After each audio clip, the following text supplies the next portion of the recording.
വീട്ടിൽ രാവിലെ പുട്ടാണെങ്കിൽ ഉറപ്പായിട്ടും ഞാൻ ചോറ് കഴിച്ചിരിക്കും. ബ്രേക്ക്ഫാസ്റ്റ് അത് വറുത്ത പച്ചരി ആയാലും ചിരട്ട പുട്ടായാലും അതൊരു ശീലമാണ്.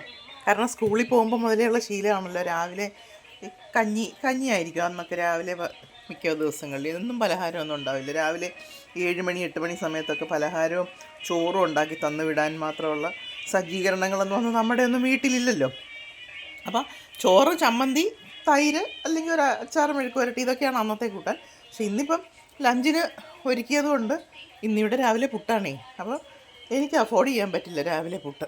അപ്പോൾ രാവിലെ മീൻ കഴിക്കാമെന്നൊരു ശീലം ഇല്ലെങ്കിൽ പോലും ഇന്നിത്തിരി നല്ല ചെറുമീൻ, പച്ച ചെറുമീൻ, മാങ്ങയിട്ട് വറ്റിച്ച ചെറുമീനുണ്ട്. അപ്പോൾ നമുക്ക് ഇന്ന് ബ്രഞ്ചാക്കി കളയാമെന്ന് വെച്ചു. സാമ്പാറും ഇതിനകത്തിൽ മുളക് പൊടി തൊട്ടിട്ടില്ല കേട്ടോ. മുളക് പൊടിയോ ഉണങ്ങിയ പുളിയോ ചേർത്തിട്ടില്ലാത്ത സാമ്പാറാണ് ഇവിടുത്തെ സാമ്പാർ. സാത്വിക് സാമ്പാറാണെന്ന് അറിയാമല്ലോ. പിന്നെ ലേശം മാങ്ങ അച്ചാറും. മാങ്ങാക്കാലമൊക്കെ തീരാൻ പോവല്ലേ, അപ്പം നല്ല ആവശ്യമായിട്ട് ഇത്തിരി മാങ്ങ അച്ചാറും പോരെ. ഒരു ദിവസത്തേക്ക് ഇത്ര തന്നെ പോരെ, ധാരാളം മതി.